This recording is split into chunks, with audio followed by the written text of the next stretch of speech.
देख रहे हैं, कल हम करने वाले थे, आज हम लोग देख रहे हैं कि कोलिजन जब होता है रोटेशन के साथ तो उसमें क्या करते हैं। कोलिजन जब होता है रोटेशन के साथ उसमें क्या करते हैं। देखो ये एक रॉड है, एक स्मूथ टेबल पे रखा हुआ है, ये टॉप व्यू है, ठीक है, ये टॉप व्यू है। एक रॉड है, यूनिफॉर्म रॉड है, और ये placed on a smooth table, placed on a smooth table, agreed. एक टेबल पे रखा हुआ है, ये टॉप व्यू है, हम ऊपर से देख रहे हैं। होता क्या है, यहां से एक पार्टिकल आता है, इसका मास है m, लेंथ l। यहां से एक पार्टिकल आ रहा है, आ रहा है, आ रहा है।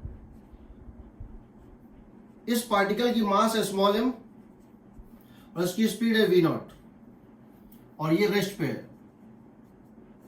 इस पार्टिकल की मास है m, पार्टिकल की स्पीड है v नॉट। ये आके इस एंड पे टकराता है।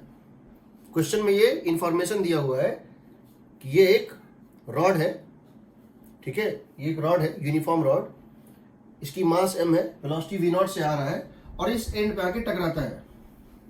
After collision the particle comes to rest. Question में दिया है आफ्टर कोलिजन, आफ्टर कोलिजन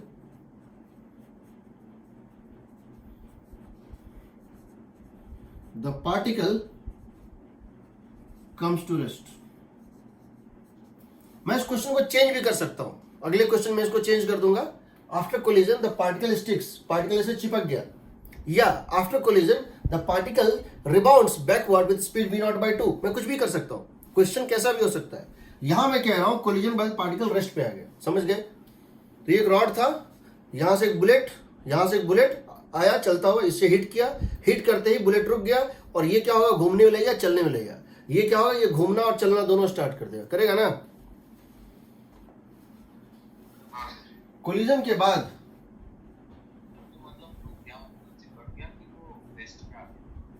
बाद ये पार्टिकल रुक गया, ये क्वेश्चन में दिया हुआ है, और ये VCM से चलने लगा और ओमेगा से घूमने भी लगा। आपको VCM और ओमेगा निकालना है। गिवन आपको VCM और ओमेगा निकालना है, ठीक है। स्टार्ट करें, क्वेश्चन समझ गए। एक रॉड है, इस रॉड पे एक पार्टिकल आके हिट किया, इसको इंपल्स मारा, खुद इंपल्स पाया, उसने इंपल्स ऐसे मारा हिट करने टाइम, इसको इंपल्स पीछे लगा, इस कारण पार्टिकल रुक गया और ये चलने और घूमने दोनों लगेगा। हमको बताना है जस्ट आफ्टर कोलिजन इसकी वेलोसिटी, सेंटर ऑफ मास की और ओमेगा कितनी होगी, ठीक है। Find VCM and omega. लिखना शुरू करें। क्वेश्चन समझ गए, किसी को कोई डाउट? पहला, हम अगर रॉड और पार्टिकल को सिस्टम मान लें, हम रॉड और पार्टिकल को सिस्टम मान लें, if our system is rod plus particle, अगर हम दोनों को सिस्टम मान लें, तो क्या इसके ऊपर नेट एक्सटर्नल फोर्स 0 है? क्या इस सिस्टम के ऊपर नेट एक्सटर्नल फोर्स 0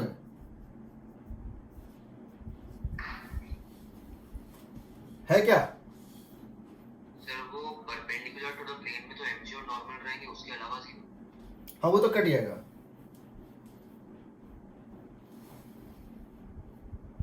mg और नॉर्मल तो ठीक है ना।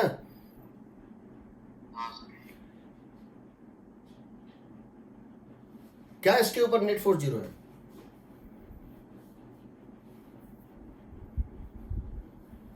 जब इसके ऊपर कोलिजन हुआ तो कैसे हुआ? जब कोलिजन हुआ उस मोमेंट पे क्या हुआ था, जरा सोचो।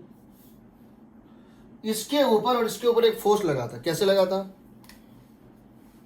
इसके ऊपर एक फोर्स लगा था, इधर इंटीग्रल ऑफ n dt लगा था, और इसके ऊपर एक फोर्स लगा था, वही reaction force, integral of n dt, सही है। एक्शन रिएक्शन था ना। Yes sir. क्या दोनों का सम 0 है? Yes sir. तो क्या मोमेंटम कंजर्व होगा? इसके ऊपर एक्सटर्नल फोर्स है, इसके ऊपर है, बट नेट एक्सटर्नल फोर्स 0 है, तो क्या मोमेंटम कंजर्व होगा?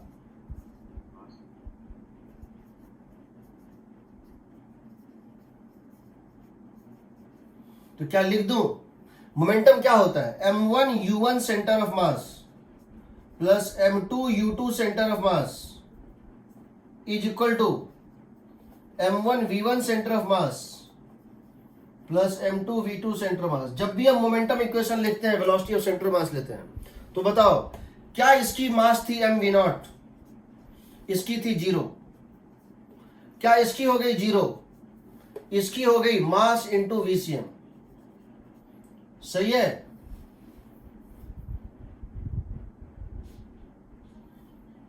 सही है।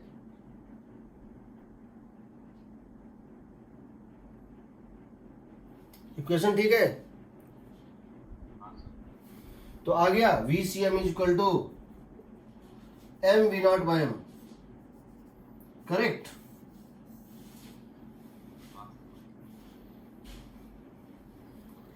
किसी को डाउट है यहाँ, तो पहला एक्सप्रेशन आ गया कितना, mv naught by m, momentum conservation से पहला इक्वेशन आ गया। एग्रीड।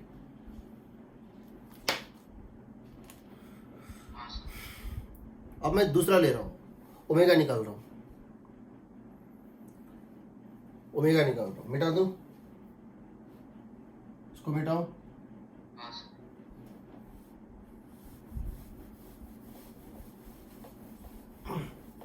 अब मुझे ये बताओ टॉर्क किस पॉइंट के बाद 0 है, इस पूरे सिस्टम पे किस पॉइंट के बाद टॉर्क 0 है,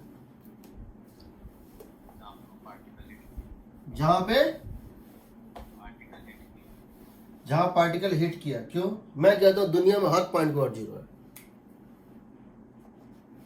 मैं कहता हूं इसके ऊपर एंगुलर मोमेंटम दुनिया के हर पॉइंट के बाद कंजर्व है, हर पॉइंट पर टॉर्क 0। कैसे, जब इसकी कोलिजन हुई थी, जब इसकी कोलिजन हुई थी उस समय यहां एक फोर्स लगा था इंटीग्रल ऑफ NDT, और मैं इसको NDT मानूं, तो क्या यहां जो फोर्स लगा था वो था minus of integral of NDT, लगा था। क्या मैं दुनिया का कोई भी पॉइंट ले लूं, क्या मैं दुनिया का कोई भी पॉइंट ले लूं, मैं एक पॉइंट यहां ले रहा हूं, पॉइंट P, मैं एक पॉइंट यहां ले रहा हूं, क्या इसके रेस्पेक्ट में जहां ये टकराया था उसकी पोजीशन वेक्टर अगर r है, तो क्या इसका टॉर्क था, इसका टॉर्क था r क्रॉस n, और क्या इसका टॉर्क था r cross minus n, cut जाएगा ना। एंगुलर मोमेंटम दुनिया के हर पॉइंट के बाद कंजर्व होगा। हाँ हाँ तो उसके सेंटर ऑफ मास से पास हो रहा है पार्टिकल के। हाँ सर तो फिर वो तो टॉर्क ही देगा ना, टॉर्क नहीं देगा ना, टॉर्क नहीं देगा किसके अबाउट, इसके सेंटर मास के अबाउट, ठीक है नहीं देगा, मान रहा हूं ये सेंटर मास से पास कर रहा है ये ना, तो जिससे पास उसको नहीं देगा। मैं अगर कहूं कि what is the torque about centre mass of this, तो 0 है। देखो अगर तुम ये पॉइंट ले रहे हो जहां टकराया था, तो इसके बाद ये टॉर्क भी 0, ये टॉर्क भी 0, 0 प्लस 0 इज 0, एग्रीड। अगर मैं ये पॉइंट ले रहा हूं, तो इसका टॉर्क है क्लॉकवाइज, इसका टॉर्क इस पॉइंट P के अबाउट, इसका टॉर्क है क्लॉकवाइज 10, और इसका टॉर्क है एंटी क्लॉकवाइज 10, तो एक 10 एक माइनस 10 कट गया। मैं अगर इस पूरे सिस्टम पे टॉर्क देखूं, तो एक्शन रिएक्शन हमेशा एक ही पॉइंट पे करता है, एक्शन और रिएक्शन इक्वल एंड अपोजिट होता है, बट एक पॉइंट पे ऐड करता है। इसका पोजीशन वेक्टर ले लो, तो एक का टॉर्क लोगे r क्रॉस वेक्टर f, तो दूसरे का लोगे r cross vector minus f, होगा ना। Torque about any point is 0, second समझो, torque about any point is 0, क्योंकि action vector F, reaction vector minus F, point of application F, same position vector, about any point is 0।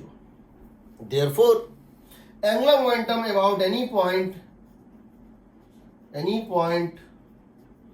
Is conserved, agreed. तुम angular momentum conservation point A के वाट भी लगा सकते हो, तुम angular momentum conservation point B के वाट भी लगा सकते हो, तुम angular momentum conservation point C के वाट भी लगा सकते हो, और तुम angular momentum conservation point D के वाट भी लगा सकते हो। एग्रीड? आंसर सेम आएगा, आंसर सेम आएगा। समझ रहे हो मैं क्या बोल रहा हूं? समझ रहे हो मैं क्या बोल रहा हूं? हाँ सर। क्योंकि एक्सटर्नल फोर्स है नहीं, सिर्फ एक्शन रिएक्शन था। एक्सटर्नल फोर्स कहीं है ही नहीं, तो एक्सटर्नल टॉर्क है ही नहीं। तुम कहने को तो एंगुलर मोमेंटम इसके वाट भी कंजर्व कर सकते हो, इसके भी, इसके भी और इसके भी, लेकिन, और आंसर सब में सेम आएगा, लेकिन डिफिकल्टी सेम नहीं आएगा। कितना मेहनत करना पड़ेगा इस आंसर को निकालने के लिए, कितना पसीना बहाना पड़ेगा, वो अलग अलग आएगा। सबसे कम पसीना बहाना पड़ेगा अगर हम सी के वाट निकालें तो। क्यों बता रहा हूं? और जब तुम जब तुम कोई बुक उठा के पढ़ोगे, उसमें देखोगे क्वेश्चन है, उसको सॉल्व किया हुआ है, तो तुमको ये समझना जरूरी है कि इसी के वाट क्यों किया है। हम दोनों करके दिखाएंगे तुमको। हर चीज का कारण होता है फिजिक्स में। जब आप कारण समझ लेते हैं तो आपको फिजिक्स का लॉजिकल सीक्वेंसिंग चलता है। समझो इसको। मैं ए के वाट भी कर सकता हूं, बी के वाट भी, सी के वाट भी और डी के वाट भी। प्रॉब्लम क्या है? अगर मैं ए के वाट इसकी एंगुलर मोमेंटम लिखूंगा तो क्या लिखूंगा? अगर मैं ए के वाट इसकी एंगुलर मोमेंटम लिखूंगा क्या लिखूंगा? एम वी नॉट एल लिखूंगा। पॉइंट ए के वाट इसकी इनिशियल एंगुलर मोमेंटम क्या होगा? एम वी आर होगा ना। इस पॉइंट से इसका लाइन ऑफ एक्शन कितनी दूर है? एल डिस्टेंस ना, एम वी नॉट एल। इसकी वाट लिखूंगा तो ले लूंगा एम वी नॉट एक्स, जो भी डिस्टेंस है। इसके वाट लिखूंगा m we naught L by 2। तो यहां कोई दिक्कत नहीं है। बट जब मैं कंबाइंड मोशन में लिखता हूं तो मुझे दो टर्म लिखना पड़ता है। जब मैं इसका एंगुलर मोमेंटम लिखूंगा, ये बताओ इस पूरे प्रोसेस में इनिशियल और फाइनल को देखो, कौन सा चीज कंबाइंड मोशन में है? क्या ये कंबाइंड मोशन था? ट्रांसलेशन रोटेशनल नहीं था ना, ये सिर्फ ट्रांसलेशनल था ना। ये रेस्ट पे था, ये रेस्ट पे है। रॉड है, रॉड है जो कंबाइंड ट्रांसलेशन और रोटेशन में है, जो चल भी रहा है और घूम भी रहा है। समझ रहे हो ना?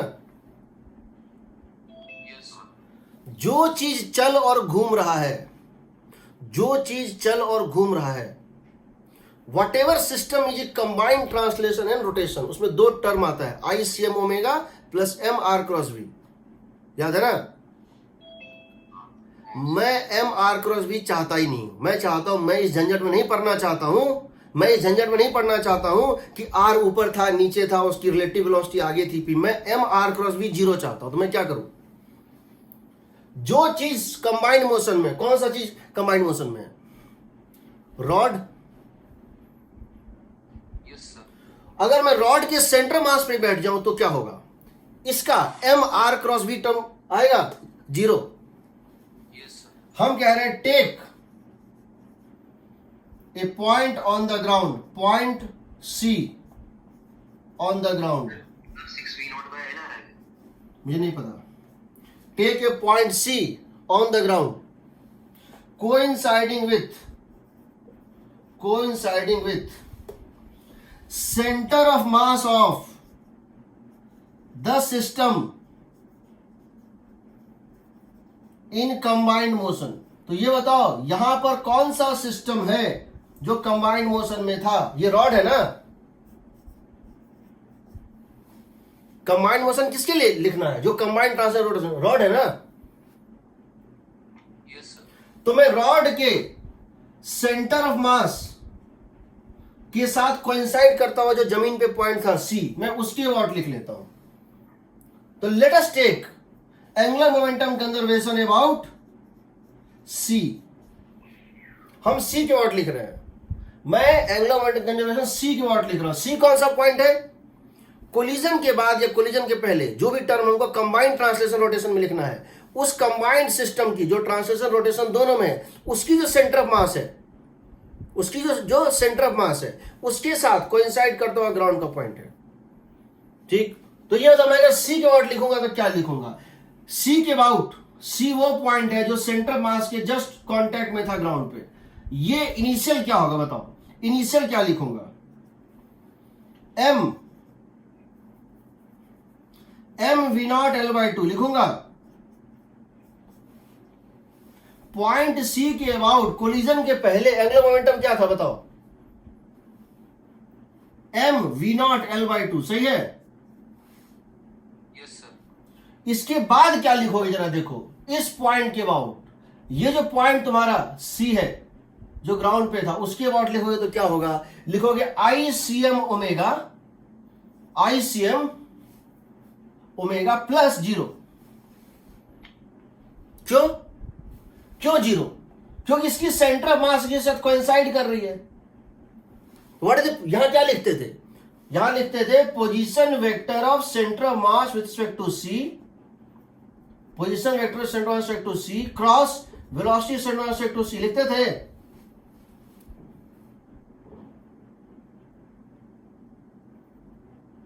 लिखते थे। तो अगर सेंटर मास स्ट्रेट लाइन पे मूव भी कर रहा है तो क्या इसके रेस्पेक्ट में v centre of mass with respect to c और position with respect to c parallel नहीं होगा? ये आएगा 0 कि नहीं आएगा? तो इसमें तुमको सिर्फ एक ही टर्म लिखना पड़ता है। मैं तुमको दोनों टर्म लेके दिखाऊंगा, पहले इसका लॉजिक समझ लो। Although you can conserve angular momentum at any point in the universe, but difficulty level in calculation is not the same. Therefore, it's advisable कि जब हमको कंबाइंड मोशन को सिंप्लीफाई करना है, इसमें तो कोई दिक्कत नहीं है, डिस्टेंस खाली बदलेगा, इसमें कोई डिफिकल्टी नहीं है, कोई पॉइंट ले लो, ये डिफिकल्ट है ही नहीं। डिफिकल्ट ये होता है सबसे ज्यादा, जहां पे आप गलती करते हैं। तो हम क्या करते हैं, सेंटर ऑफ मास और सी को कोइंसाइड करा देते हैं। उसके बाद निकालने का फायदा ये होता है, ये टर्म लेना ही नहीं पड़ता है। तो इस केस में क्या हो जाएगा देखो, लिख दोगे यहां पर m we naught L by 2 is equal to I C M omega. I C M क्या होता है बताओ, एम एल स्क्वायर बाय 12। इसकी मास स्मॉल एम थी, इसकी मास कैपिटल एम है, एम एल स्क्वायर बाय 12, यही ना। रॉड का मोमेंट से क्या होता है, M L square by 12 into omega. Agreed? Omega कितना आ जाएगा बताओ, 6v not by l into small m by capital m. Agreed?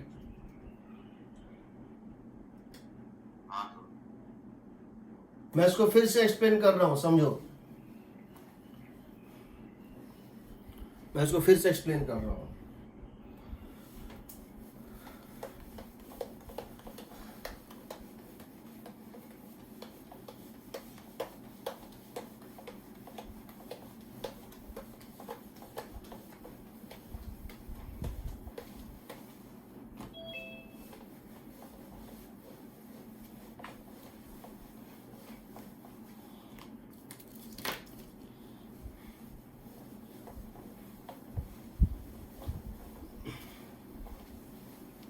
देखो,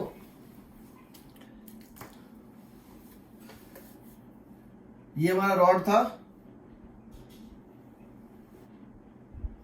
यहां से एक पार्टिकल आया था और इसे कोलाइड किया था।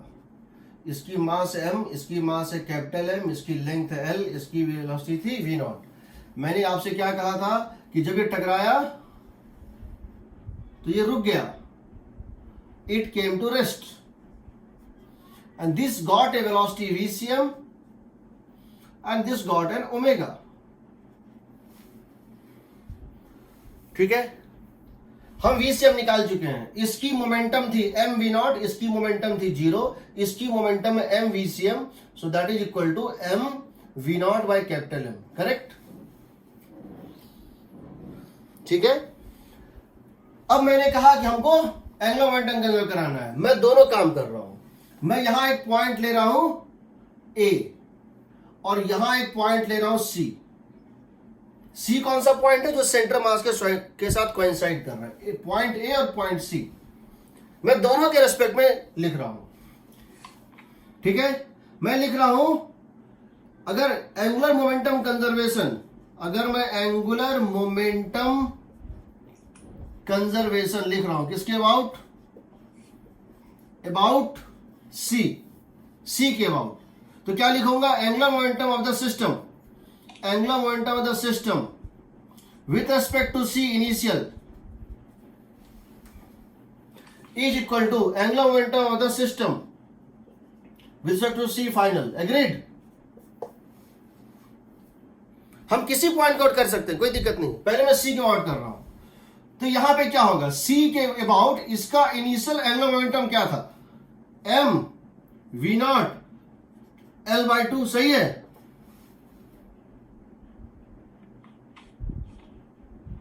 सही है जी.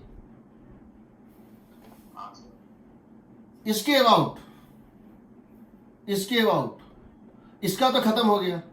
इसका कितना है बताओ, ICM omega plus m velocity of position vector of centre of mass with respect to c cross velocity of centre of respect to c and this whole term is 0. तो यहां से आ जाएगा m v not L by 2 is equal to ml square by 12 into omega. Correct? So omega becomes equal to what? mv naught by ml 6 times. सही है ना? अब मैं इसी को कर रहा हूं. I am conserving angular momentum out A. Angular momentum about A. तो क्या लिखेंगे, इनिशियल और फाइनल. ए के अबाउट, तो क्या यहां लिख दूं, ए से इसकी डिस्टेंस कितनी थी, ए से इसकी डिस्टेंस कितनी थी, एल. तो क्या मैं लिख दूं, m we naught l initially. सही है? इस पॉइंट से इसकी डिस्टेंस कितनी थी, l. So M we naught l is equal to इस पॉइंट के अबाउट क्या लिखो, पहले लिखो ICM omega plus m into position vector centre mass vector p a cross velocity centre mass vector a. यही ना लिखूंगा जी? सही है क्या? Yes sir. So m v not l. तुम कहोगे सर ये तो बदल गया, यहां तो v नॉट l बाई 2 था, यहां l हो गया. बिल्कुल पॉइंट बदला है, बदलेगा ही. ये भी बदलेगा, ये भी बदलेगा, आंसर सेम आएगा. देखो ICM ओमेगा मीन्स कितना हो गया, ml square by 12 omega. Agreed? Plus m into, अब बताओ इस पॉइंट A के रेस्पेक्ट में इसकी पोजीशन वेक्टर कितनी है, इस पॉइंट A के रेस्पेक्ट में सेंटर ऑफ मास की पोजीशन वेक्टर कितनी है, l बाई 2 है कि नहीं, है ना? इसकी स्पीड, ये तो रेस्ट पे है, पॉइंट ए तो रेस्ट पे, इसकी स्पीड कितनी है, VCM. तो लिख दूं इसको VCM, लिख दूं. चलो अब मैं इसको डाल रहा हूं, m v not l is equal to ml square by 12 into omega plus ml by 2. VCM तुम निकाल चुके थे, VCM तुम निकाल चुके थे, m v naught by m. यही ना?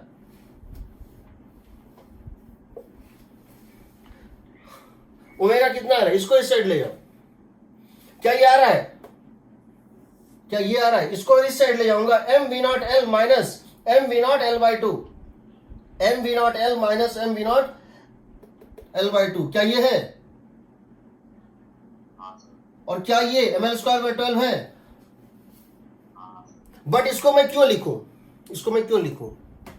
मैं लिखूंगा ही नहीं.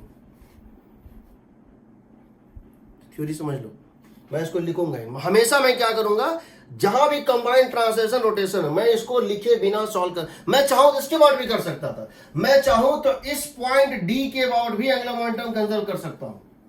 ये होता है इस पॉइंट डी के अबाउट, ये बताओ इस पॉइंट डी के अबाउट, जो पॉइंट ऑफ कोलिजन है, जो लोअर मोस्ट पॉइंट, वहां जो पॉइंट ग्राउंड पे है, इनिशियल एंगुलर मोमेंटम क्या था, 0. Yes sir.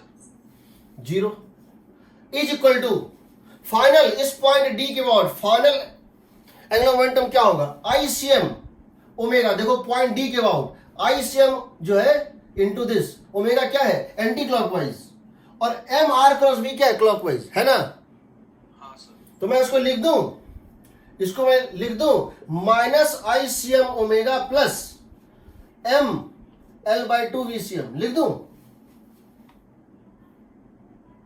Minus I C M omega plus, देखो जब इसका क्रॉस प्रोडक्ट लोगे position vector of centre mass respect to D cross VCM तो आएगा क्लॉकवाइज, और ये है एंटी क्लॉकवाइज। और इन दोनों को मैं जीरो कर दूं क्योंकि डी के about initial angular momentum zero था ना। Yes sir. तो क्या हो जाएगा बताओ, यहां से आएगा ओमेगा, सॉरी वही चीज आ गया ना, I C M omega is equal to M we naught, sorry हाँ ये हो गया वीसीएम, ठीक है। तो यहां से देखो क्या आ जाएगा, यहां से m L square by 12 into omega, m L square by 12 into omega is equal to m l by two, VCM means क्या है, m we naught by m, यही ना, क्या सेम आ रहा है।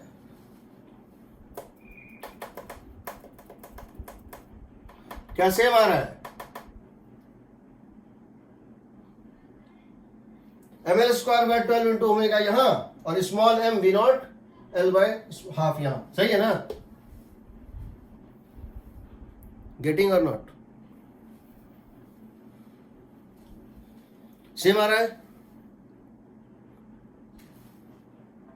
सर सेम आ रहा है। तो ओमेगा की वैल्यू कितनी आ गई, 6 M we naught by M L, 6 M we naught by M L, ठीक। वीसीएम कितना चला आया, M we naught by M आ गया। यहां तक कोई डाउट किसी को। नहीं सर। अब मुझे ये बताओ, और ऐसा नहीं है रॉड ही होगा, ये रिंग से भी टकरा सकता है। ये पहला एग्जांपल है, हम तुमको पूरा प्रोसेस बता रहे हैं, ठीक। तो आप देखिएगा कौन सा चीज कंबाइंड ट्रांसलेशन रोटेशन उसके सेंटर मास को कंजर्व कराइएगा, ठीक। तुम्हारा वी भी निकलेगा, ओमेगा भी निकलेगा, ठीक। मिटाओ इसको। अब मैं तीसरे स्टेप में ये जानना चाहता हूं कि what should be the ratio of small m by capital M? What should be the ratio of small m by capital M so that the collision is elastic? मैंने आपको ये तो दे दिया, ये बुलेट आया, इससे टकराने के बाद ये रुक गया और ये घूमने और चलने लगा। मैंने तुमको क्वेश्चन में ये दे दिया कि ये रॉड रेस्ट पे था, एक बुलेट आ रहा था, मोशन में था, टकराने के बाद बुलेट रुक गया, तुमने इसका निकाल लिया। हम ये जानना चाहते हैं, find the ratio of, third question, find the ratio small m by capital M for which collision is perfectly elastic.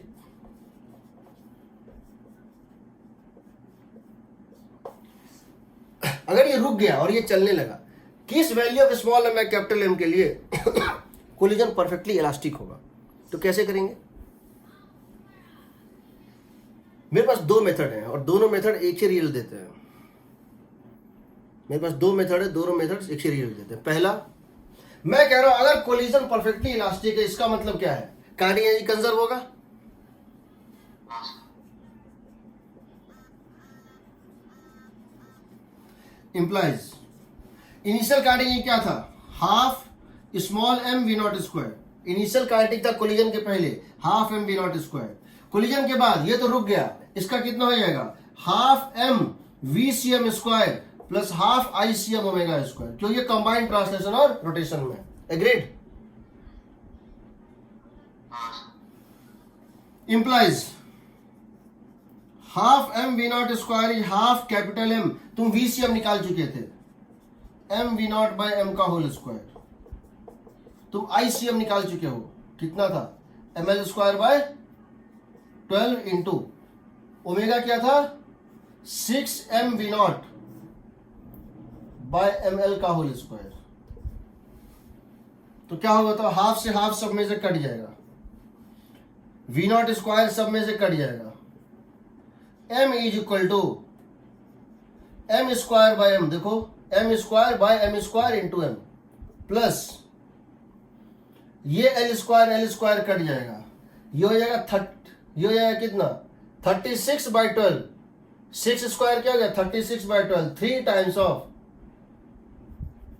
m²/m। सही है, हाँ सर सही है। एक m कट गया, 1 = 4 small m by capital M, यानी small m by capital M कितना होना चाहिए 1/4। अगर small m by capital M 1/4 है तभी ऐसा होगा कि कोलाइड करने के बाद ये रुक जाए और एनर्जी भी कंजर्व हो। सर हाँ सर पर ये तो मतलब जो काइनेटिक एनर्जी कंजर्व करे ये तो सिर्फ तब भी कर पाएंगे जब E1 होगा। हाँ बिल्कुल, E1 है, E1 है। मतलब अगर क्वेश्चन में आ गया कि E 0.5 है उसके लिए निकालो तो E1 तो मैं हाँ बिल्कुल, यही तो बता रहा हूँ, इसीलिए ये क्वेश्चन जरूरी है। जो क्वेश्चन मैं ले रहा हूं ये किस लिए जरूरी है, इसके सबसेट में लार्ज नंबर ऑफ क्वेश्चंस बनते हैं। तुम अगर इसके प्रोसेस को समझोगे तो तुम बहुत सारे क्वेश्चंस जो सो कॉल्ड डिफिकल्ट या बहुत हार्ड क्वेश्चन होते हैं तुम उसको भी बना लोगे। जब मैं इस पूरे केस को डिस्कस करूंगा, तुम इसको जब समझोगे तो तुम हर क्वेश्चन को इसका छोटा पार्ट पूछता है वो तुम आराम से बना लोगे।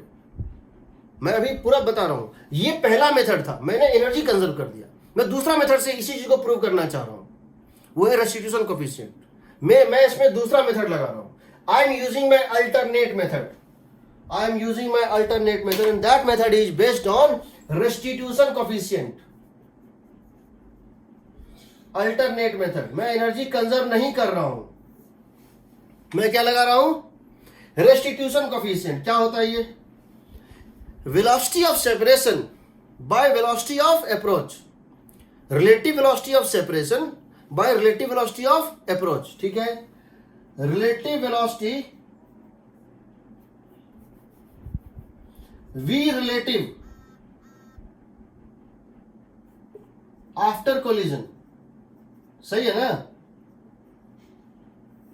by v relative before collision, यही है,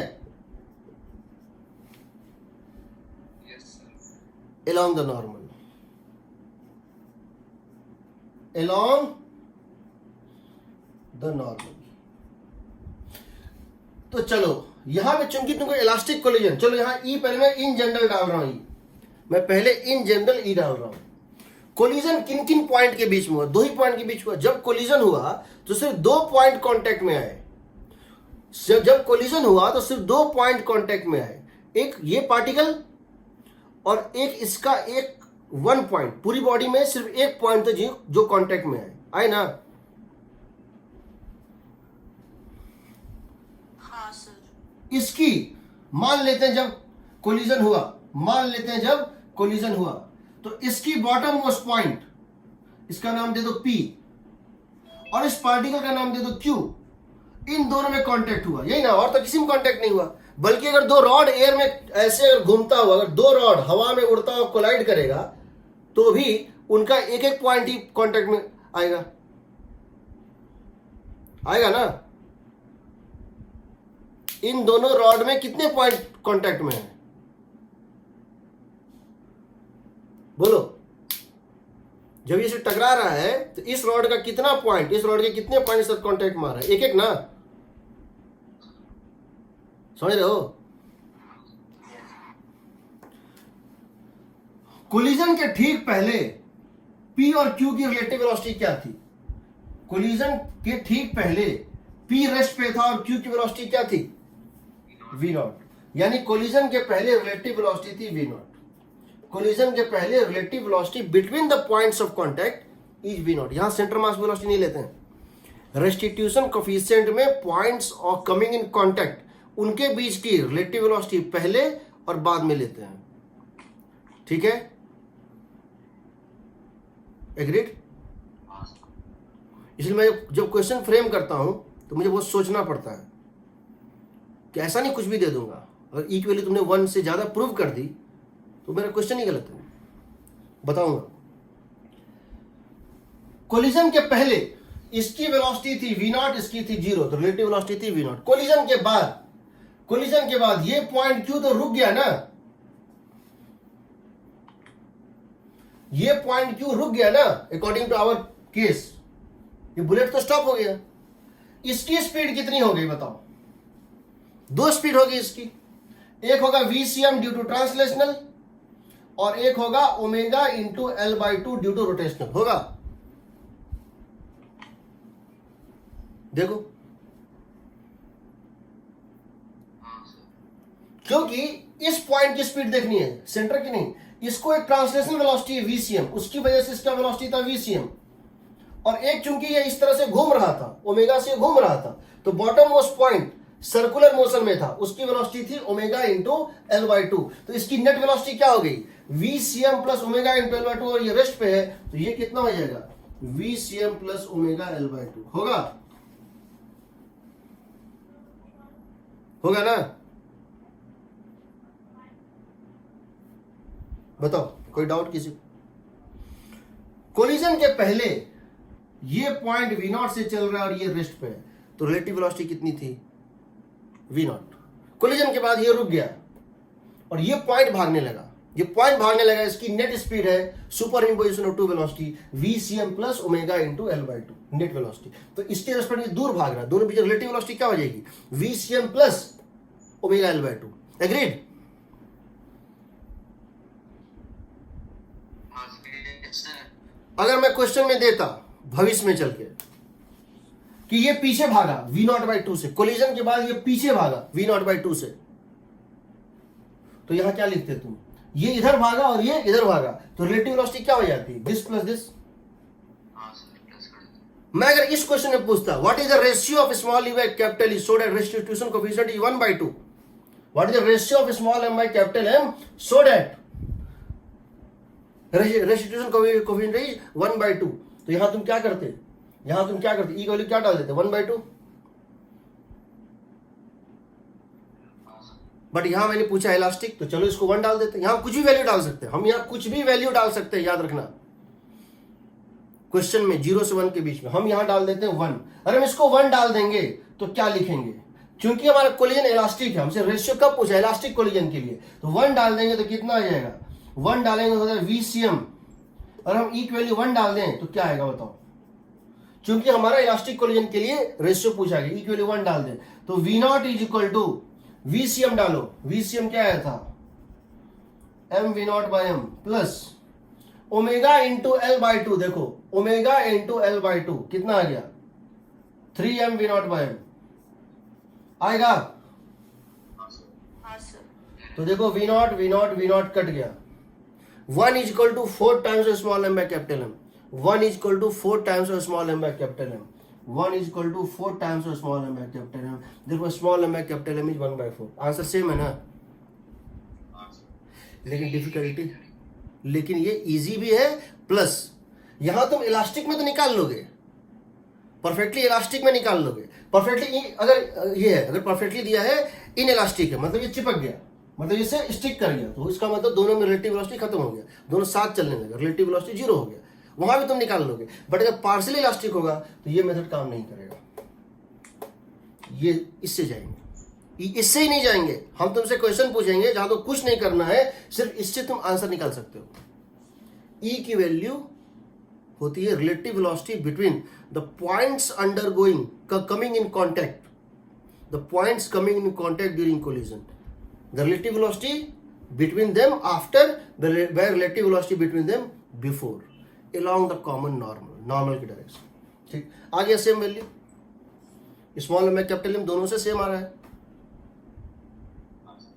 अभी आपको हम पढ़ा रहे हैं ना सब थ्योरी, इसलिए पढ़ा रहे हैं कि इसके बाद जब हम क्वेश्चन लेना शुरू करेंगे या कोई क्वेश्चन आएगा जब उसको प्रैक्टिस करेंगे तो इसके सबसेट्स उसको सॉल्व करेंगे, तुम्हारा ये सुना हुआ होना चाहिए क्या हो रहा है।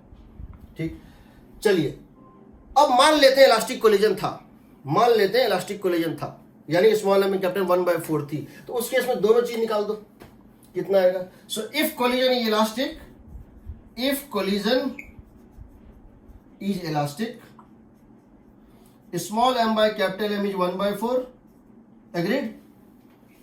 Yes sir. सो VCM कितना हो जाएगा बताओ? V0/4 और ओमेगा कितना हो जाएगा बताओ? स्मॉल m कैपिटल M 1/4 डाल दो, 3V0/12 आ जाएगा। एग्रीड ना? हाँ चलिए मिटाओ इसको। अब मैं कुछ और चीज जानना चाह रहा हूं। तो हमको अगर इलास्टिक कोलिजन है, हमको स्मॉल एम या कैपिटल एम पता चल गया, ये भी निकल गया, ये भी निकल गया। मैं तुमसे ये भी पूछ सकता था, समझो, मैं तुमसे ये भी पूछ सकता था कि अगर small m by capital M का वैल्यू, अगर small m by capital M का वैल्यू, हाँ हाँ 1/2 है, या अगर स्मॉल एम और कैपिटल एम इक्वल है, अगर स्मॉल एम और कैपिटल एम इक्वल है, तो बताओ रेस्टिट्यूशन कोएफिशिएंट क्या था? अगर मैं यही क्वेश्चन पूछता, सब कुछ वैसा ही, मैं खाली पूछता कि अगर स्मॉल एम और कैपिटल एम इक्वल है तो what is the value of restitution coefficient, तो तुम क्या करते? स्मॉल एम और कैपिटल एम को अगर तुम इक्वल डाल दो, नॉट डिफाइंड आ जाएगा वो। नॉट डिफाइंड ना, हाँ sir. Small m by capital M अगर इक्वल हो जाएगा तो ई की वैल्यू 4 आ रही है, हाँ सर। पॉसिबल नहीं है। इसके बाद आपका क्वेश्चन ही गलत है, समझ रहे हो ना? क्योंकि इस क्वेश्चन में एनर्जी क्रिएट हो रहा है, डिस्ट्रॉय नहीं हो रहा है। चलो क्या हो गया? सर क्या सर, मतलब अगर दो एक पार्टिकल मास एम का और एक रॉड मास एम की, तो क्या वो टकराएंगे? क्या वो टकराएंगी ही नहीं? नहीं टकराएंगे, लेकिन टकराने के बाद ये रुकेगा नहीं, ये रुकेगा नहीं, ये गलत है, इसको रोक दिया, ये रुकेगा नहीं, ये चलता रहेगा। ठीक है, आ रहा हूं उस पर। 3 चीजें हैं, mass small m by capital M का रेशियो, एक quantity small m by capital M का जो है ये रेशियो, दूसरा है कि स्मॉल एम के साथ क्या हुआ, रुका या चला, और तीसरा है रेस्टिट्यूशन कोएफिशिएंट। ठीक है ना? इसमें से कोई 2 क्वांटिटी तुम ले सकते हो, तीसरी उससे निकलेगी, तुम तीनों नहीं ले सकते हो। हाँ सर किसी का माइक चालू करो।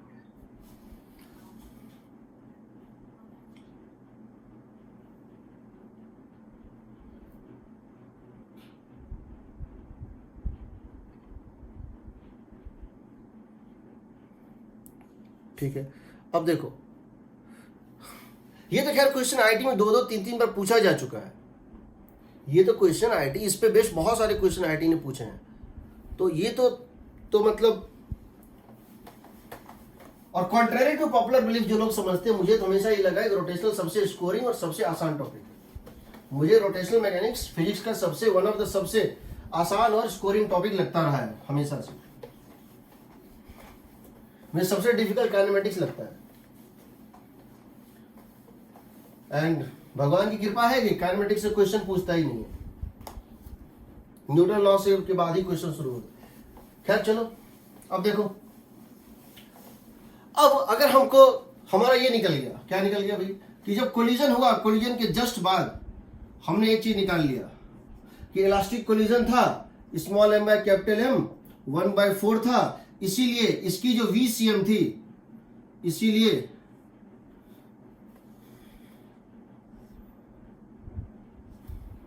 इसकी जो VCM थी वो थी V0/4, यही थी ना, और ओमेगा जिसकी निकली थी वो निकली थी कितने, 3V0/12, आई थिंक सो, यही ना। अब मैं ये जानना चाहता हूं, कोलिजन के जस्ट बाद एक ऐसा पार्टिकल है जो रेस्ट पे है, वो कौन सा पार्टिकल है? Just after collision one particle of the rod is at rest, locate the particle.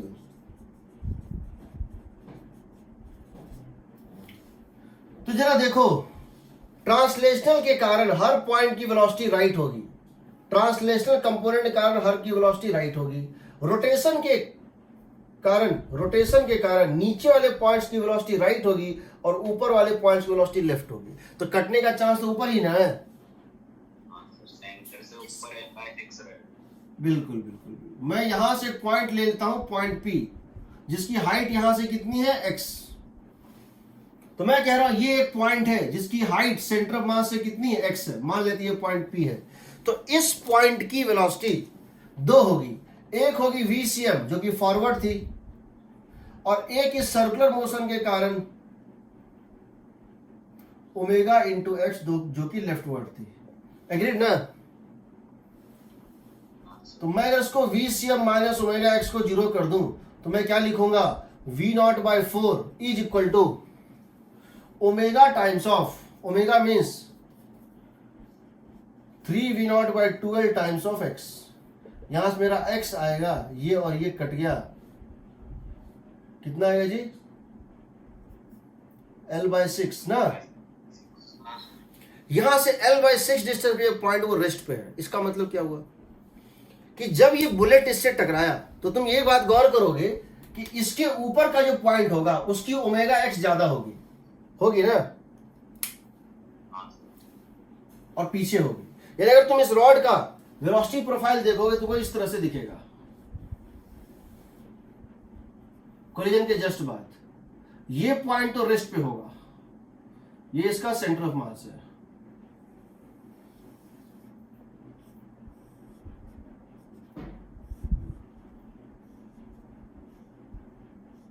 ये तो VCM है। एग्रीड? ये वो पॉइंट P है जिसकी नेट स्पीड 0 आई थी। इसका दो मतलब है, समझो। पहला, जब हम इसको पकड़े हुए, हम इसको इस तरह से होल्ड किए हुए हैं और तुम में से कोई आके इसको हिट कर रहा है यहां से ऐसे, हम इसको इस तरह से होल्ड किए हुए हैं इस तरह से, और इसको हिट कर रहा है तो मुझे फिंगर पे चोट लगता है। आई फील ये हर्टिंग, मुझे फिंगर पे चोट लगता है। तो जब ये हिट करते हो ना, तो ये जब इसको हिट किया जाता है तो हिट के तुरंत बाद ये इस तरह से चलना चाहता है और फ्री कोलिजन है, तो ये पॉइंट रेस्ट पे होता है, ये पॉइंट पीछे और ये पॉइंट होता है आगे। अगर मैं इसको यहां पकड़े हुए हूं और तब कोलिजन होगा तो मुझे कोई चोट नहीं लगेगा, क्योंकि जब इंपल्स इस पे लगेगा सडन, तो इस पॉइंट का उस इंपल्स की वजह से वेलोसिटी 0 होता, तो मुझे उसको रोकने के लिए कुछ करना ही नहीं है। इंपल्स खत्म हो जाएगा, उसके बाद इंपल्सिव फोर्स भी नहीं रहेगा। जब तक यहां इंपल्स ऐड कर रहा है कोलिजन में, इसको किसी को भी रोकना चाहोगे तो इंपल्स ही लगाना पड़ेगा। इस पॉइंट पे कोई हिंज फोर्स नहीं होगा। यानी कि सोचो, अगर मैं यहां पर एक शीशे का नेल लगा देता, एक ग्लास नेल ठोक देता, मैं यहां एक होल कर देता और उसके अंदर एक ग्लास का रॉड, एक कांच का रॉड घुसा देता, तब इस कोलिजन को करता, बुलेट इसको हिट करता, ये चकनाचूर हो जाता। समझ रहे हो ना? लेकिन अगर वो नेल यहां से पास हो रहा है तो चकनाचूर नहीं होगा। समझ रहे हो? इसको बोलते हैं सेंटर ऑफ परकशन, इसको बोलते हैं सेंटर ऑफ परकशन। समझो, अगर तुम्हारा हिंज इसके ऊपर होता, अगर तुम्हारा नेल इसके ऊपर होता, तो इसको पीछे जाने से रोकने के लिए हिंज को एक आगे इंपल्सिव फोर्स देना पड़ता, तो वो हिंज इसको चलने तो देगा नहीं, तो इसको पीछे जाने से बचाने के लिए आगे देता। तो इनिशियल मोमेंटम बुलेट का क्या था, mv0 राइट, तुमने फोर्स भी दिया राइट, तो सिस्टम की इंपल्स बढ़ जाती। ये एक्सटर्नल इंपल्स पूरे सिस्टम का मोमेंटम बढ़ा देता। अगर तुम्हारा हिंज यहां होता कहीं, तो इसकी टेंडेंसी थी राइट जाने की, बट तुम इसको नहीं जाने दे रहे हो राइट, क्योंकि तुमने उसको अब इसको हिंज किया है, तो तुम इसको नहीं जाने देते, ये फोर्स लगाता पीछे। इसको आगे बढ़ने से रोकने के लिए तुमको फोर्स लगाना पड़ता पीछे। यानी इनिशियल मोमेंटम राइट था कोलिजन के पहले, एक्शन रिएक्शन कैंसिल हो गया, बट यहां जो एक्सटर्नल लगता है हिंज वो पीछे लगता, तो सिस्टम की मोमेंटम कम हो जाती। बट अगर यहां लगाओगे तो मोमेंटम कंजर्व रहेगा। सिर्फ एक ऐसा पॉइंट होता है जहां से अगर तुम एक्सिस बना दो और तब कोलिजन करा दो, तो एक्शन रिएक्शन यहां तो कैंसिल हो ही रहा है, एनडीटी और एनडीटी ये तो कैंसिल हो ही रहा है।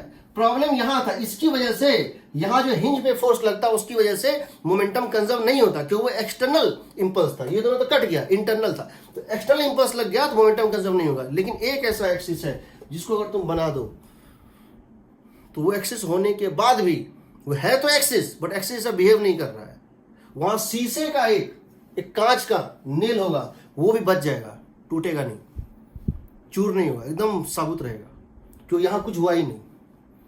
जब हम बैटिंग करते हैं और बहुत नीचे जो बॉल यॉर्कर बॉल हिट करता है तो पूरा हाथ झंझना जाता है, समझ रहे हो ना? हाँ सर। हर बुक में, हर स्टैंडर्ड बुक में दिया है दरवाजा कैसे खुलना चाहिए और उसका स्टॉपर कहाँ कितने हाइट पे होनी चाहिए, बताएंगे सब कुछ, ठीक है? इसको बोलते हैं सेंटर ऑफ परकशन, इसको याद रखना।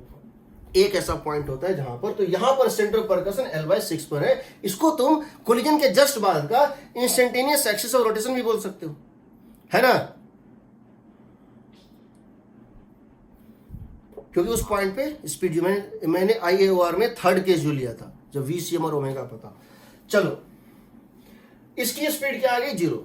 क्यों चली आई भाई? इसकी स्पीड क्यों आ गई 0? क्योंकि ये दोनों कट गया। एग्रीड? अब ये रॉड इस तरह से चलेगा। देखो, स्टार्टिंग में ये था, ऐसे चल भी रहा और इस तरह घूम भी रहा है, ये ना। ये रॉड देखो, चल भी रहा और घूम भी रहा है।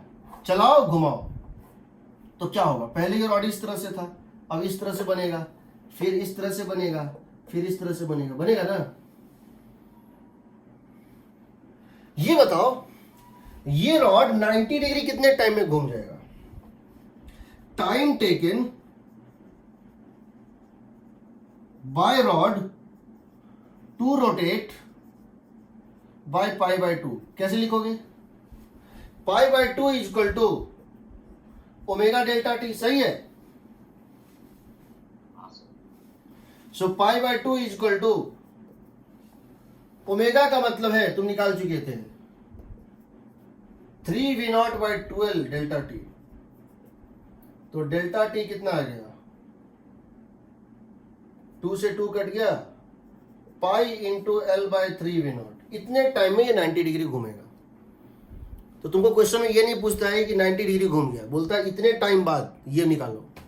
इतने टाइम का मतलब है तुम ओमेगा डेल्टा टी में डाल दो, तुमको आ जाएगा ये कितना घूमा। तो जब ये 90 डिग्री घूम चुका होगा तो अब डायग्राम कैसा होगा बताओ? ये पॉइंट मान लो A है, ये पॉइंट मान लो B है, bottom most point, top most, ये पॉइंट P है। तो इतने टाइम के बाद रॉड कैसा दिखेगा? क्या रॉड ऐसा दिखेगा कि ये पॉइंट B यहां पहुंच चुका होगा, ये पॉइंट A यहां पहुंच चुका होगा, समझ रहे हो ना? जब इसको 90 डिग्री घुमाओगे तो रॉड का शेप कैसा होगा? ये ना। हाँ सर। पॉइंट P कहां होगा? यहां पे, है ना? अब बताओ पॉइंट P का स्पीड अब कितना होगा? इस पॉइंट पे पॉइंट P का स्पीड, जिस पॉइंट का स्पीड t इक्वल टू 0 पे 0 था, t जस्ट आफ्टर कोलिजन जिस पॉइंट का स्पीड 0 था, उस पॉइंट का स्पीड यहां पर कितना होगा? सो बताओ, what is speed of that point here? अब 90 डिग्री घूमने के बाद ये इतना एंगल, तो ये इस तरह से था और ये ऐसे घूम के यहां आया। अब इसकी स्पीड, नेट स्पीड क्या होगी? इसके 2 स्पीड होगा, एक होगा सामने की तरफ VCM होगा,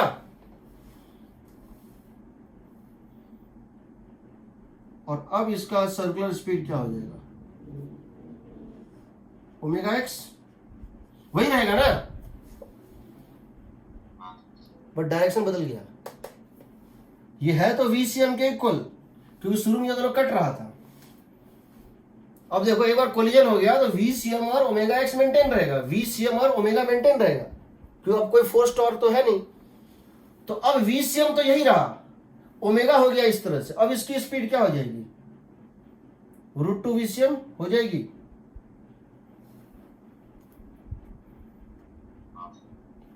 हो क्या रहा है? हो क्या रहा है? हो ये रहा है कि जब तुम्हारा रॉड चल तो रहा ही है, VCM कांस्टेंट और घूम भी रहा है, तो जब तुम्हारा रॉड इस तरह से घूम रहा है तो तुम क्या देख रहे हो कि स्टार्टिंग में पॉइंट P की स्पीड थी VCM, जो कि कांस्टेंट है both in magnitude and direction, ये VCM कांस्टेंट है। दूसरी स्पीड क्या थी इसकी? t इक्वल टू 0 पे ओमेगा एक्स, जिसकी मैग्नीट्यूड कांस्टेंट है, डायरेक्शन कांस्टेंट नहीं है। सही हो। इसकी मैग्नीट्यूड कांस्टेंट है, इसकी डायरेक्शन कांस्टेंट नहीं, ये घूम रहा है, ये रोटेट कर रहा है। किस रेट से? ओमेगा रेट से। तो जब ये घूमेगा यहां पहुंचेगा, जब यहां पर था वेक्टर सम क्या था दोनों का? जब ये ओमेगा एक्स इस तरह से था, वेक्टर सम क्या था इन दोनों का? 0 था ना। Yes, sir. जब ये ऐसे 90 डिग्री घूमेगा कितना हो जाएगा? √2 VCM। कुछ देर बाद ये ऐसे आ जाएगा, कितना हो जाएगा? 2 VCM। फिर कितना हो जाएगा? √2 VCM। फिर कितना हो जाएगा? 0। तुम चारों डायग्राम बना सकते हो। अगर यही चीज यहां देखो, अगर इसी को उलट दो, जब 180 डिग्री घूम जाएगा तो क्या होगा? जब ये 180 डिग्री घूम जाएगा तो क्या होगा? ये पॉइंट आ जाएगा नीचे, आएगा। जब ये 180 डिग्री घूम जाएगा, जब ये 180 डिग्री घूम जाएगा तो ए आ जाएगा ऊपर, बी आ जाएगा नीचे। अब बताओ इस पॉइंट पी की स्पीड क्या होगी? VCM फॉरवर्ड, अभी भी एंटी क्लॉकवाइज घूम रहा है, तो ओमेगा इंटू एक्स भी फॉरवर्ड, यही ना? समझ रहे हो? 2 VCM हो जाएगा।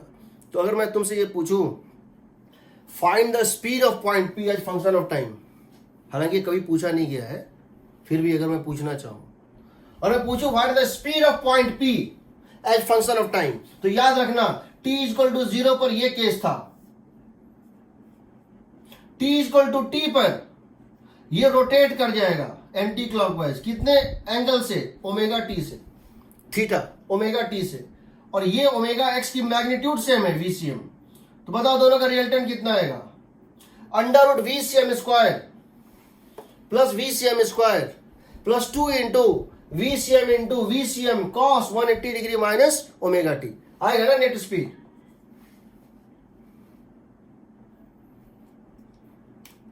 एग्रीड?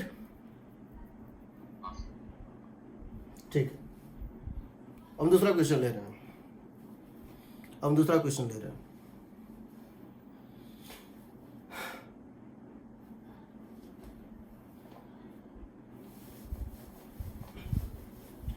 ऐसा ही क्वेश्चन है, एक फर्क है। क्या फर्क है भाई?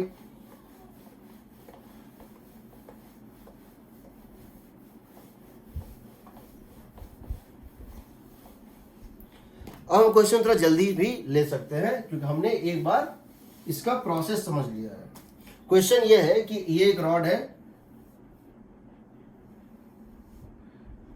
इसकी मास है m, लेंथ है l, यहां से एक बुलेट आ रहा है, और ऐसा नहीं जरूरी नहीं कि ये बुलेट एंड पे ही आए, ये l/4 पे भी आ सकता है।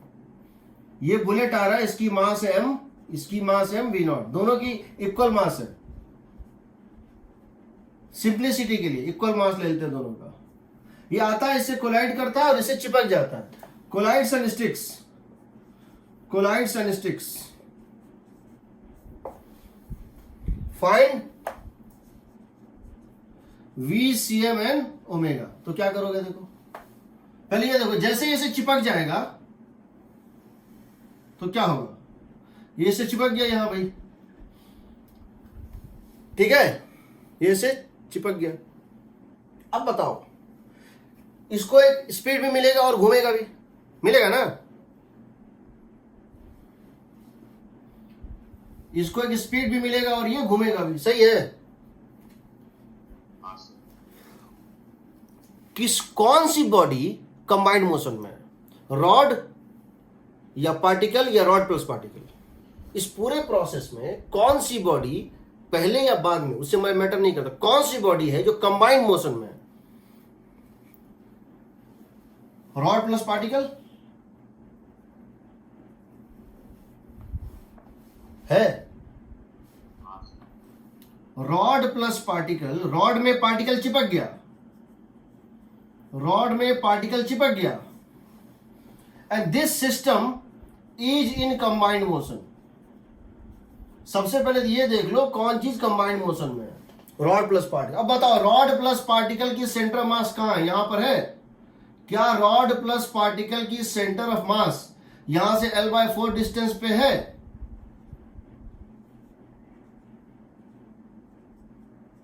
होगी, मासेस अगर इक्वल है तो। हाँ सर। तो अब मैं इसको यहां एक पॉइंट ले रहा हूं सी, ऐसी पॉइंट जो सिस्टम कंबाइंड मोशन में है, यानी रॉड प्लस पार्टिकल। जो सिस्टम, पहले मैं देखता हूं कौन चीज कंबाइंड मोशन में है। जो चीज कंबाइंड मोशन में है, अकेला हो या कॉम्बिनेशन ऑफ थिंग्स हो, जो भी है, पूरा सिस्टम जो कंबाइंड में है, उसका मैं सेंटर मास निकाल लेता हूं और मैं उसके अबाउट ही एंगुलर मोमेंटम कंजर्व करूंगा। तो मैं पहला इक्वेशन लिख रहा हूं, क्योंकि मैं जानता हूं I can conserve angular momentum at any point. पहला मैं ले रहा हूं मोमेंटम कंजर्वेशन, ये तो हमको आराम से निकल जाएगा। क्या लिखूंगा? m into v not plus m into 0 2m into इसकी स्पीड मान लो VCM हो गई। हाँ सर। मैंने दोनों का कंबाइंड मास जो है उसका सेंटर मास यहां था, इसकी VCM है, तो 2m से m कट गया, सीधे आ जाएगा VCM equal to V not by 2। इस पॉइंट की स्पीड, इस पूरे सिस्टम के सेंटर मास की स्पीड क्या होगी? VCM by V not by 2 होगी। दूसरा, मैं एंगुलर मोमेंटम चाहूं तो A के अबाउट कंजर्व कर सकता हूं, चाहूं तो इसके सेंटर ऑफ मास के अबाउट कंजर्व कर सकता हूं, मैं चाहूं तो इस B के अबाउट कंजर्व, जो B क्या है? B क्या है? सेंटर ऑफ द रॉड है। मैं चाहूं तो C के अबाउट कर सकता हूं, C क्या है? Centre of mass of the combined system. तो मैं इसके अबाउट कर रहा हूं। I am conserving, conserve angular momentum, conserve angular momentum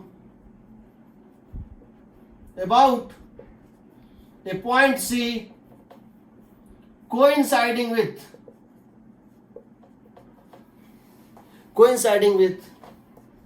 the center of mass of system in combined motion, that is what? Rod plus bullet या particle जो भी है। तो मैं इसके अबाउट कंजर्व कर रहा हूं, तो क्या लिख दूं? क्या मैं लिख दूं m v not into L by 4। शुरू में क्या था? इस पॉइंट C के अबाउट क्या था? m v not into L by 4 is equal to इस पॉइंट के अबाउट ICM ओमेगा, ये तो कॉमन होता है, प्लस दिस टर्म 0।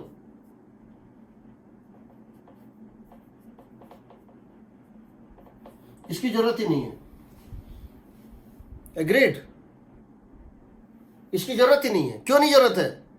क्योंकि इस पूरे सिस्टम का सेंटर ऑफ मास और C कोइंसाइड कर रहा है। Agreed?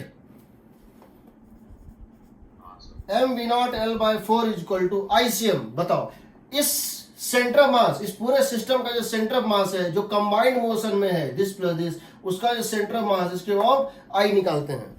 ml square by 12 plus यहां से यहां की डिस्टेंस कितनी है? L by 4। तो लिख दो रॉड का मोमेंटम ऐसे, इसके अबाउट क्या होगा?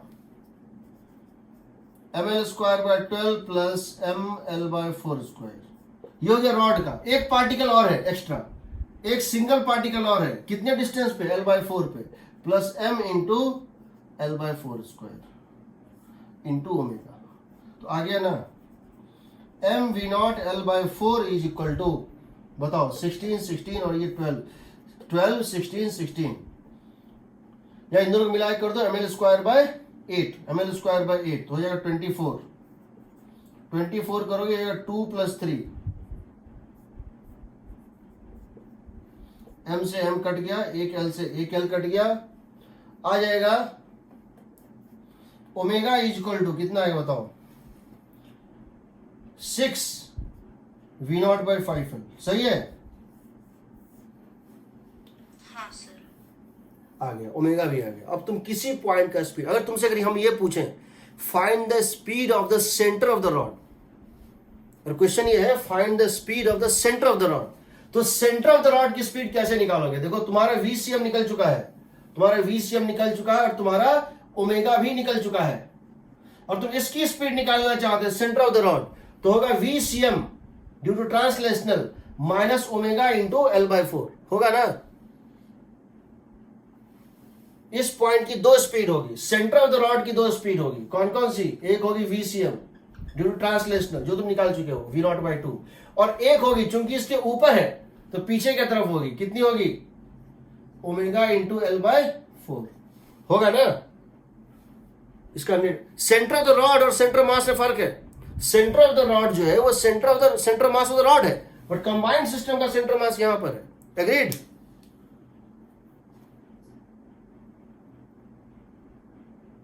सही है। मैं दूसरा क्वेश्चन ले रहा हूं, ये सब क्वेश्चन प्रीवियस जेई में है। ये डिस्क है, इसकी मास m, यहां से टेंजेंशियली एक बुलेट आ रहा है, इसकी मास भी m।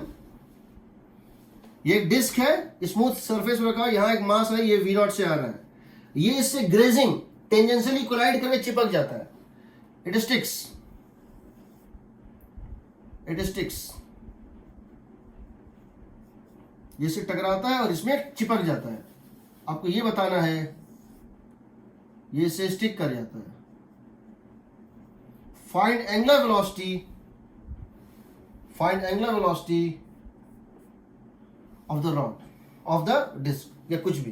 पहली बात ये समझो, इसकी मास m, इसकी मास m, तो सेंटर मास कहां? यहां पे। एग्रीड? इस पूरे को रिप्लेस कर दोगे पॉइंट मास से, यहां पूरा डिस्क बन जाएगा पॉइंट मास यहां, और इसका मास यहां, तो सेंटर मास इनके मिड पॉइंट पे होगा। एग्रीड? Yes sir. ये आएगा V0/2। क्यों? mV0 plus m0 is 2 times of m plus m 2m times of VCM। तो VCM कितना हो जाएगा? V0/2। एग्रीड? अब मैं एंगुलर मोमेंटम जब कंजर्व करूंगा तो मैं ग्राउंड का वो पॉइंट लूंगा जो पहले यहां पर था। कितने डिस्टेंस पे? यहां से R/2 डिस्टेंस पे मैं वो पॉइंट लूंगा जो इसके सेंटर ऑफ मास से कोइंसाइड कर रहा था। मैं पहले ये देख रहा हूं कि कंबाइंड मोशन में क्या है? डिस्क प्लस पार्टिकल, यही ना? कंबाइंड मोशन में disc and a particle attach to इस पेरिफेरी, ये सिस्टम कंबाइंड मोशन में। इस सिस्टम का पहले मैं सेंटर मास देखूंगा और इनिशियल एंगुलर मोमेंटम उसी पॉइंट पे वाट लूंगा। तो अगर मैं पॉइंट P की वाट लिखूंगा, ऐसा पॉइंट P जो सेंटर ऑफ मास से कोइंसाइड करता हुआ ग्राउंड पे एक पॉइंट है, तो मैं क्या लिखूंगा? mV0 R/2 is equal to, इसके अबाउट अगर मैं लिखूं ICM ओमेगा, प्लस हमको सेकेंड टर्म नहीं लेना है क्योंकि अब मेरा सेंटर ऑफ मास और पॉइंट P कोइंसाइड कर रहा है। तो वेलोसिटी और centre of mass two point P and position of point P दोनों जीरो है, खत्म हो गया। तो मैं सिर्फ लिखूंगा I about P into omega. तो क्या लिख दूंगा बताओ? mR/2 प्लस mR/2 का square. Agreed? Parallel axis theorem. mR/2 plus mR/2 square plus एक और पार्टिकल है mR/2 का स्क्वायर इंटू ओमेगा। लिख दूंगा, ओमेगा निकल गया, ओमेगा निकल गया। तीसरा वाला कहाँ सर? क्या चीज? तीसरा पार्टिकल कहाँ सर है? नहीं, ये देखो, इस एक्सिस के अबाउट तुमको निकालना है angular momentum of moment of inertia of this system. तुमको इसके अबाउट डिस्क का पहले निकालना पड़ेगा। हाँ सर। डिस्क का कैसे निकालोगे? ICM प्लस MD स्क्वायर, ये ना? हाँ सर। तुमको डिस्क का इसके अबाउट पता है, तुमको डिस्क का सेंटर अबाउट पता है mR/2 और ये डिस्टेंस R/2 है, तो ये दोनों मिलकर डिस्क का हो गया। अभी एक और एक्स्ट्रा पार्टिकल है ना, यहां एक पार्टिकल और ना है, हाँ सर। एक्सिस से डिस्टेंस R/2 पे, उसको भी तो जोड़ोगे तो टोटल आएगा ओमेगा। ठीक है, चलो अब ये बताओ, मैं अगर तुमसे क्वेश्चन पूछना चाहता हूं बिफोर आई कम टू, चलो यहां पर हमने क्या किया? कहीं कोई एक्सिस नहीं था, कहीं कोई हिंज नहीं था, इसीलिए हम फ्री थे, किसी पॉइंट को ले सकते थे। हालांकि हमने सबसे अच्छा पॉइंट लिया कि हमने जिस चीज का कंबाइंड रोटेशन ट्रांजिशन था उसकी सेंटर मास को लिया। अब अगर हम बोल रहे हैं कि हिंज होता तो क्या होता, अब मैं बोल रहा हूं अगर हिंज होता तो क्या होता। अगर मैं कहीं नेल लगा दिया होता और मैं कुछ तुमसे जानना चाह रहा हूं, मैं तुमसे कुछ जानना चाह रहा हूं। क्या जानना चाह रहा हूं? देखो,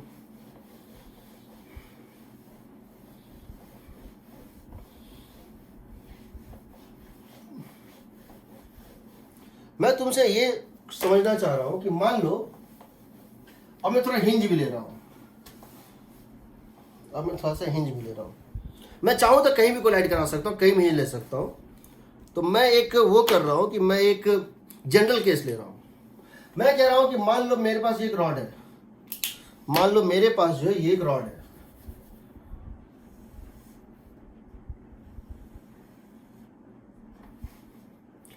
और इस रॉड में यहां पर एक नेल है, यहां एक नेल है जिसके बाद ये घूम सकता है। यहां पर ये एक रॉड है और ये एक इसका नेल है जिसके बाद ये घूम सकता है। ठीक है, यहां एक नेल है। हाँ, मान लो यहां से इसकी मास है m, लेंथ है, यहां से किसी x डिस्टेंस पे, तो x can be greater than l/2, less than l/2, हमें नहीं पता है। यहां से किसी x डिस्टेंस पे एक बुलेट आके कोलाइड करता है।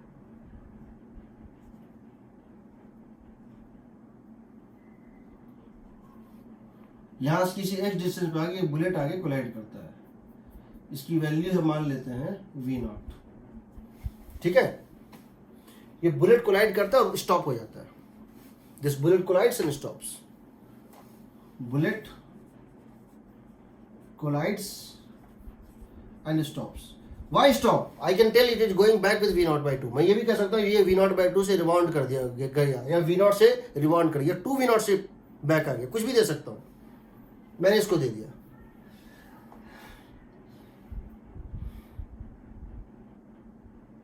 सबसे पहले मैं ये जानना चाहता हूँ व्हाट इज रेस्टिट्यूशन कोफिशिएंट। अगर ये रुक गया तो what is the restitution coefficient.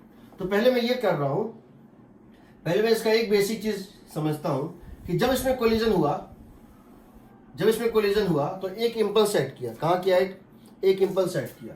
जब यहां कोलिजन हुआ तो इसके ऊपर एक फोर्स सेट किया NDT पीछे, इसके ऊपर वही रिएक्शन फोर्स सेट किया NDT आगे। एग्रीड? यहां भी कोई फोर्स सेट किया होगा, हम नहीं जानते किधर, आगे पीछे, हमको कुछ नहीं पता है। हो सकता है दाएं बाएं कहीं हो सकता है, इसका 2 कंपोनेंट भी हो सकता है। हम मान लेते हैं, मान लो इसके ऊपर एक फोर्स ऐड किया, इंटीग्रल ऑफ FDT। तो बताओ क्या इस सिस्टम के ऊपर नेट एक्सटर्नल फोर्स 0 है?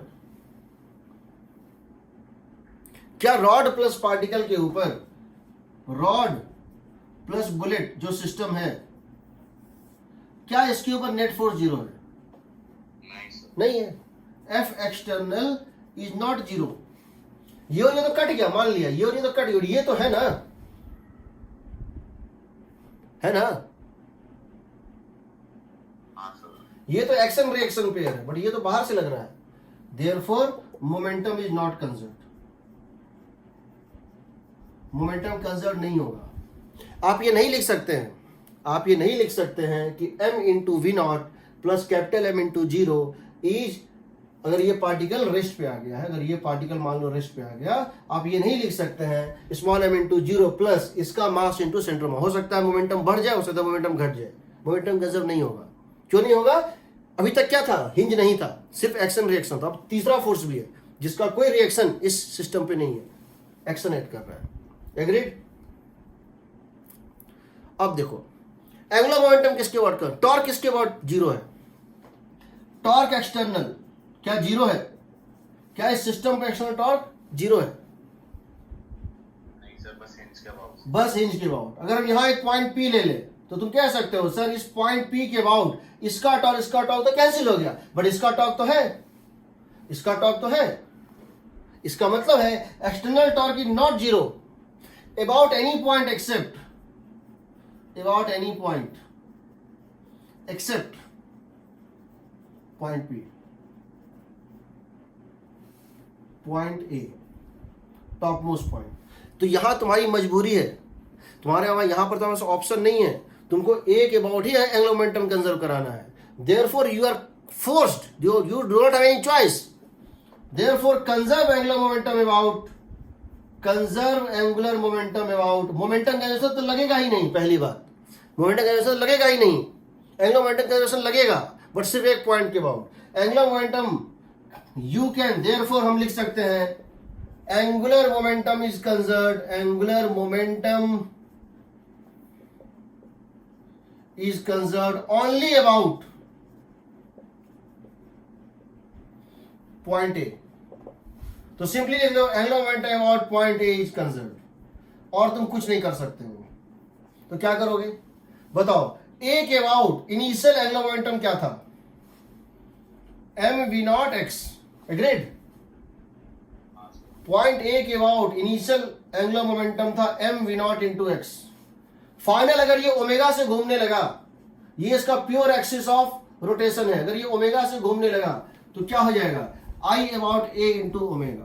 तो यहां से आ जाएगा M we not into X is equal to I about A होता है M L square by 3 into omega. यहां से आएगा omega is equal to 3 we not into X by M L square होगा।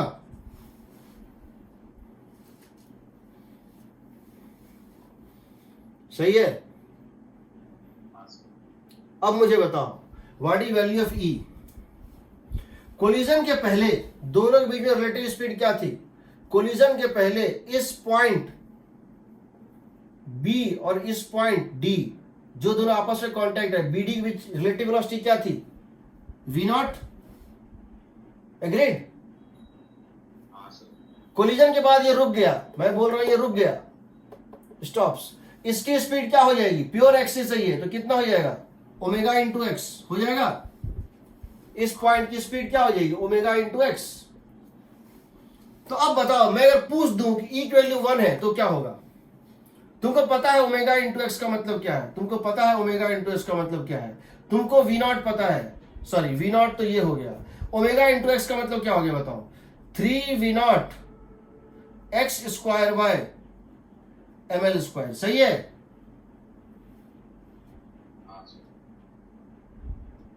एक मिनट यहाँ स्मॉल एम भी होगा ना? हाँ, डायमेंशनली इनकरेक्ट आ रहा था। हाँ ठीक है,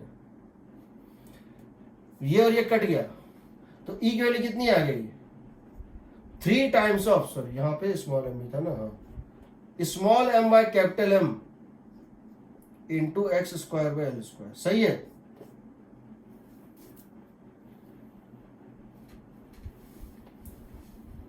सही है?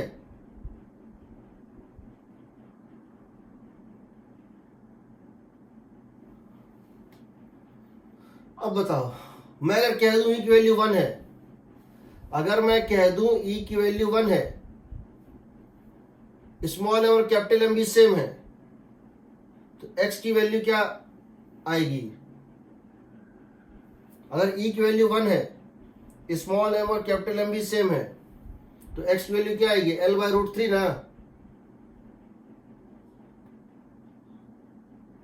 अगर मैं कह दूं इलास्टिक कोलिजन है और मासेस इक्वल है, तो एक्स कितनी होगी बताओ?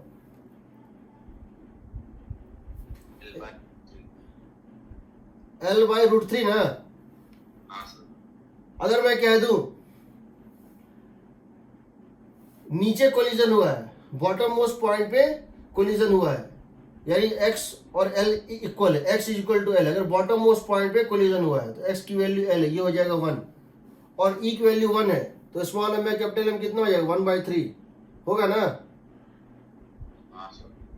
मैं कुछ भी पूछ सकता हूं, मैं ये पूछ सकता हूं ई की वैल्यू 1 है, मैं कह रहा हूं मास, ये दोनों मास इक्वल है, ये दोनों मास इक्वल है, कोलिजन भी एंड पे हुआ है, ई की वैल्यू क्या होगी?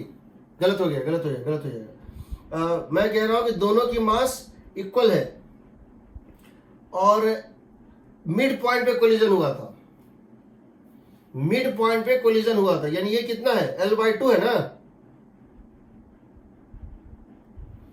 अगर मिड पॉइंट कोलिजन एक्स की वैल्यू होगी L/2, L/2 का whole square by L square कितना हो गया? 1/4, ये रेशियो हो गया 1/4, ये और ये इक्वल है, तो ई की वैल्यू होगी 3/4। मैं कुछ भी पूछ सकता हूं, मैं कुछ भी पूछ सकता हूं, मैं चाहूं तो इसको पीछे कर दूं, मैं चाहूं तो इसको पीछे कर दूं, ठीक है?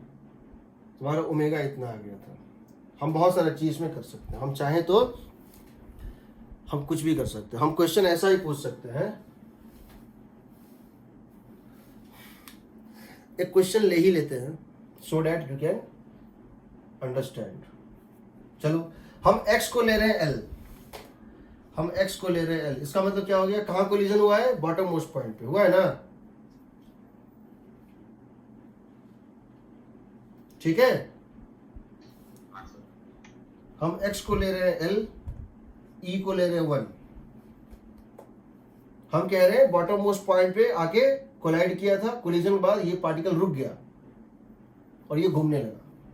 बॉटम मोस्ट पॉइंट पे कोलिजन हुआ, x को डाल दिए l, e की वैल्यू 1, इलास्टिक कोलिजन है दिया हुआ है, तो ये बताओ small m by capital M कितना आएगा, 1/3 ना। अब इसको डालो, अगर यहां 1/3 डाल दें, l x को डाल दें l और हम x को डाल दें l, देखो x को डाल दें l और इसको डाल दें 1/3, तो ओमेगा क्या आ रहा है, V0/L, नहीं 3V0/L, सही है। x को डाल दिए l, x को डाल दिए l, तो एक l कट गया, स्मॉल m या कैपिटल M को डाल दिए 1/3, नहीं सॉरी V0/L होगा, सही है ना।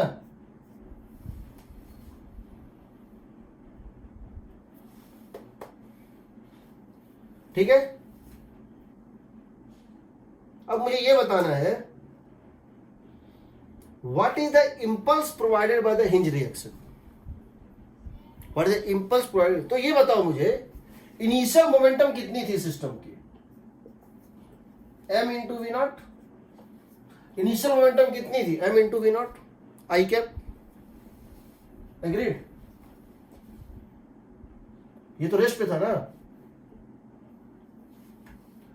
फाइनल मोमेंटम कितनी है सिस्टम की, मास इंटू इसकी सेंटर मास की वेलोसिटी, यही ना।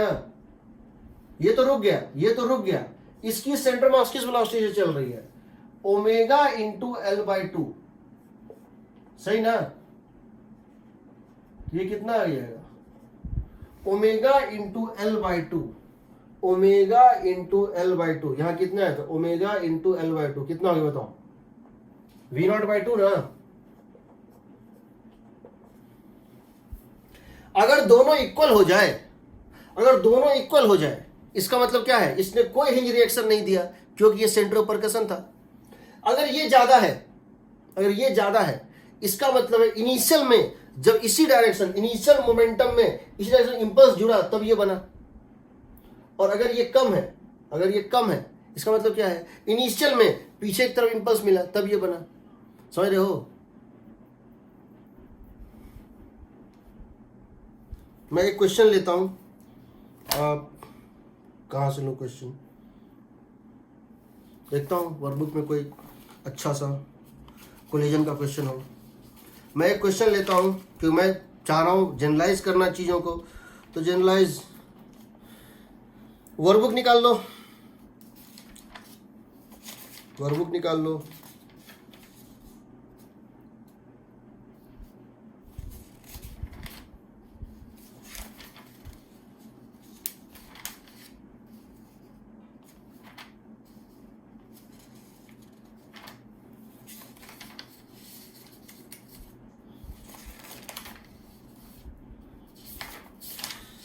कोई भी क्वेश्चन मैं ले सकता हूं,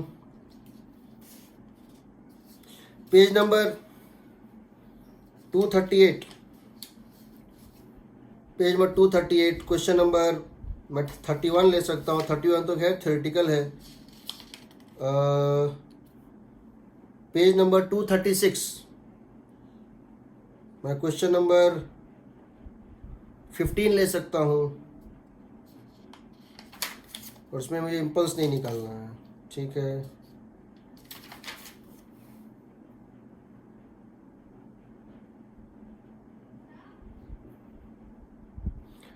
पेज नंबर 233, पेज नंबर 233 मैं क्वेश्चन नंबर 65 ले सकता हूँ, 66 ले सकता हूँ, 63 ले सकता हूँ। तो मैं एक क्वेश्चन ले रहा हूँ बस जल्दी से, तो टाइम हो चुका है।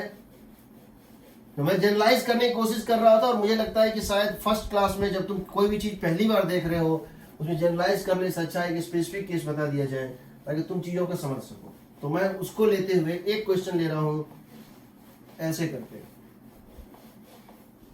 मैं कह रहा हूं कि मैं ये कह रहा हूं कि